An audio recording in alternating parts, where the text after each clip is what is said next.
ఉత్తరప్రదేశ్లో వారణాసిలోని పవిత్ర గంగా నది ఒడ్డున ఉన్న మీర్ ఘాట్లో విశాలాక్షి శక్తిపీఠం ఉంది.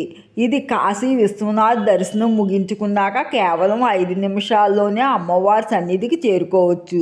దీనికి ధర్మకోప అని పేరు కూడా ఉంది. పురాణాల ప్రకారం సతీదేవి కర్ణ కుండలాలు మరియు కనులు ఇక్కడే పడ్డాయని చెబుతారు.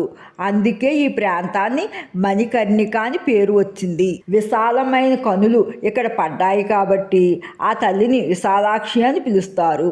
ఆది శంకరాచార్యులు వారు స్వయంగా ఇక్కడ శ్రీచక్రాన్ని ప్రతిష్ఠించారు. శ్రీచక్రం అమ్మవారి విగ్రహం ముందే ఉంటుంది. మరొక ఆసక్తికరమైన కథనం ప్రకారం వ్యాస మహర్షి కాశీలో భిక్ష దొరకనప్పుడు ఆయన పరీక్షించడానికి శివుడు మాయ చేస్తాడు.